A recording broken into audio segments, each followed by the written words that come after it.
Cuman di Malaysia pas lagi kuliah malah disuruh makan guys. Sumpah ini aku culture shock banget. Karena Aku di Malaysia, aku bener-bener dari awal dipertemukan oleh orang-orang baik di sini. Dari teman-teman yang kerjanya memang cuma ngevlog.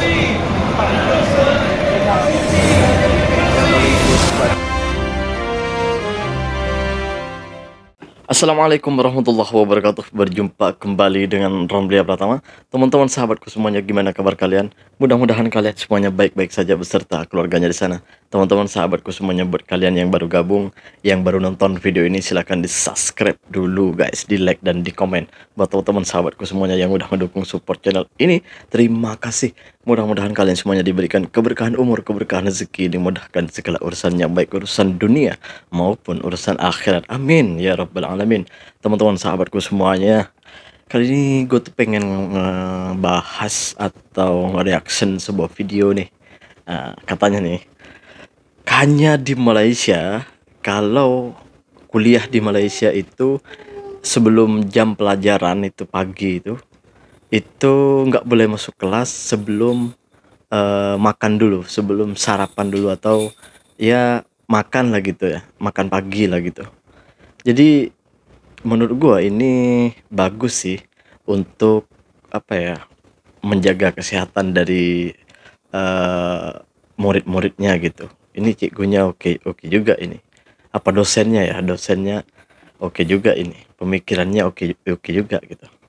Seperti apa sih videonya? Yuk kita tonton. Ini dia guys. Cuman di Malaysia Nah, ini pas dia, lagi kuliah malah disuruh makan guys. Sumpah ini aku culture shock banget. Karena di sini sebelum belajar ataupun pas masih belajar kita malah disuruh pergi sarapan guys, ataupun pergi makan. Mungkin dosennya ngerti banget ya kalau kita lagi nggak fokus ataupun ngantuk ataupun kelaparan gitu, makanya disuruh pergi makan. Nah, dan sekarang kita mau pergi ke kantin kebanggaan kita, yaitu Uptown. Karena aku mau cobain roti China untuk pertama kalinya. Katanya nih enak guys. Kata temanku ini roti khas India tapi yang buat orang Malaysia. Lihat antriannya guys, panjang banget. Karena kita harus nunggu bapaknya buat lagi, tapi macam sedap lah. Dan aku pesan yang ada telurnya. Cara ini dia penampakan roti canai dengan kari rempah-rempah pilihan.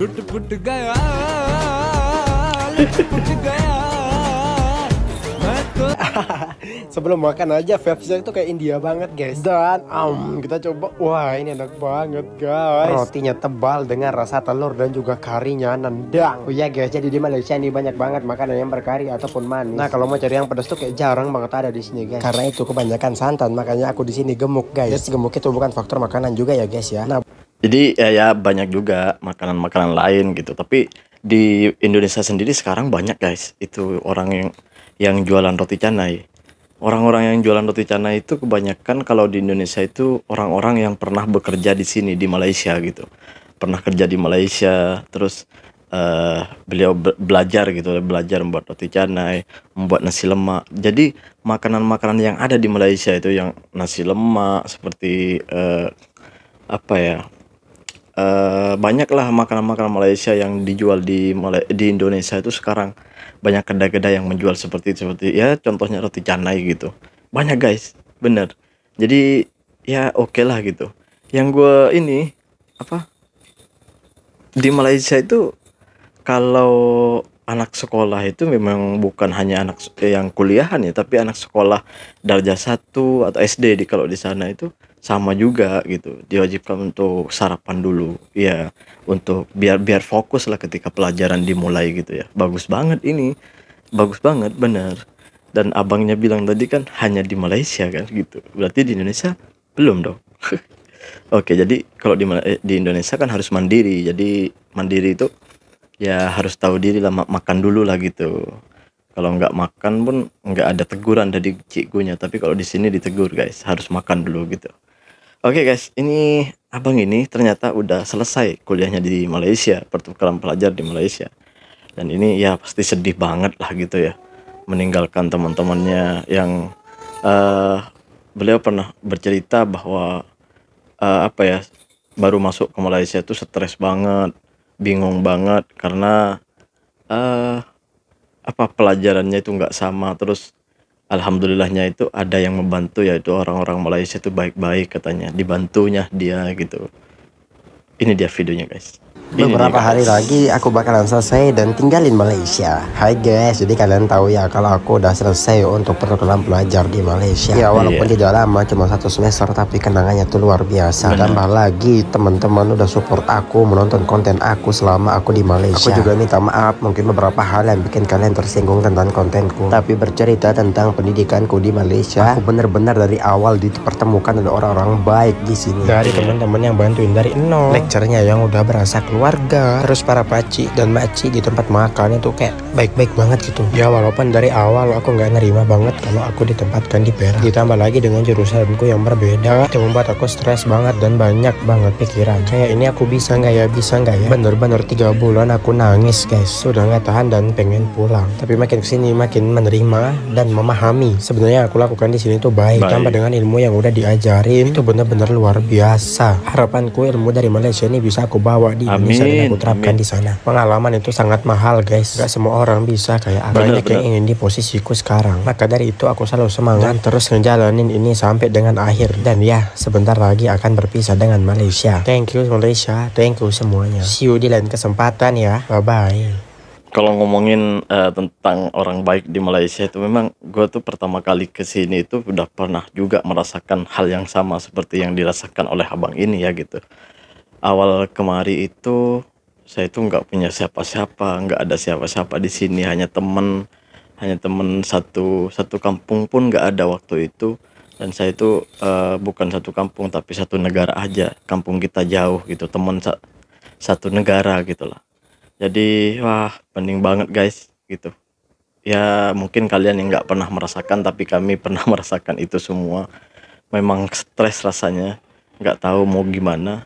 Ternyata suatu hari itu udah beberapa hari di sini aku tuh punya kenalan orang Malaysia, dan dia yang membantuku belajar tentang Malaysia itu seperti apa. Dia ajak aku jalan-jalan, dia ajak aku beliau itu memperkenalkan, dan sekarang beliau udah almarhum. Dia orang tinggalnya di Selangor di Puchong sana. Dia sudah almarhum, mudah-mudahan diterima di sisi Allah, amin. Beliau baik banget. Awal kami bertemu itu saya itu pergi ke kedai, pergi beli air waktu itu, dengan beli barang-barang lah gitu di kedai, dan saya jumpa dengan abang itu. Alhamdulillah setelah berkomunikasi, cakap-cakap, ternyata abang ini baik banget. Sampai aku tuh diajak ke rumahnya, diajak pergi jalan-jalan, tengok Malaysia gitu. Malaysia itu seperti apa, dan beliau banyak bercerita tentang Malaysia. Dan satu hal lagi, beliau selalu mensupport saya, memberikan semangat saya sampai saya berdiri sampai sekarang ini. Alhamdulillah. Mudah-mudahan abang itu sekarang sudah wafat, sudah almarhum. Mudah-mudahan beliau diterima semua amal kebaikannya, diampuni semua dosa-dosanya, amin ya Allah. Oke guys, tak sampai di situ, ada beberapa video yang sebenarnya aku pengen reaction guys. Ini yang satu ini adalah bercerita tentang culture shock di Malaysia. Ini dia videonya guys. Culture shock tinggal di Malaysia. Makanya datang di sini ditanyain Grab driver itu, are you a Chinese? Terus aku bingung jawab, karena kan di Indo kontroversi banget ya. Cina atau bukan? Iya. Diajak ngomong Mandarin terus nggak? Selalu. Terus kalau misalnya kita nggak ngomong, kita bilang kita nggak bisa, kayak Cina apa, lu nggak bisa ngomong bahasa Cina. Banana. Ram. Yes. Apa culture shock tinggal di Malaysia? Yang paling bikin shock itu pertama kali mereka lebih strict kalau masalah agama ya. Gue pernah mau sholat, habis nge-gym pakai celana pendek, ditegur katanya cowok itu harusnya di bawah lutut, betternya jadi kalau bisa ke musola itu udah berpakaian yang rapi. Gak pernah tuh di Indo gue digituin. Jadi apa culture shock tinggal di Malaysia? Culture shock tinggal di Malaysia itu rajanya ulang tahun, rakyatnya diliburin. Michelle, apa culture shock tinggal di Malaysia? Kalau makan di warteg alias mamak itu nggak pernah nyambung, selalu bahasa tubuh. This one, yeah, this one. Thank you. But Apa culture shock tinggal di Malaysia? Kalau di bom bensin nggak ada yang bilang mulai dari nol ya. Oh iya. Eca, Soalnya nggak ada yang apa jaga. culture shock kerja di Malaysia? Apa ya? Oh, kalau di sini di jalanan itu klakson hampir nggak ada kecuali kayak sampai emergency. Sama Iya. yang kedua nggak ada polisi. Oh nggak say, 1000 dulu dong. Bener tuh. Kalau di Indonesia tuh ada tuh. Bukan polisi sih. Ada orang-orang jaga di jalan itu. Dia mintain uang, biasanya di simpang gitu kan. Di simpang gitu, di pertigaan atau di simpang. Kalau di sini di Malaysia ini simpang ya. Simpang 3, simpang 4 itu biasanya ada orang yang jaga. Kalau di sini kan cukup traffic light aja gitu ya. Atau kadang ya adalah kalau time jam gitu baru ada polis yang jaga itu. Kalau di Indonesia enggak gitu. Ada orang yang bukan polisi, bukan siapa-siapa, dia rakyat biasa jaga di sana, ngatur lalu lintas gitu. Terus minta uang sama driver-driver yang lalu di sana gitu. 1000 kadang ya seikhlasnya lah gitu. Itu banyak di Indonesia itu. Di Malaysia itu nggak ada gitu. Apalagi tadi di pom bensin nggak ada omongan mulai dari nol ya. Iya, soalnya di sini nggak ada yang jaga guys. Nggak seperti di Indonesia. Kalau di Indonesia dilayanin gitu. Di sini nggak.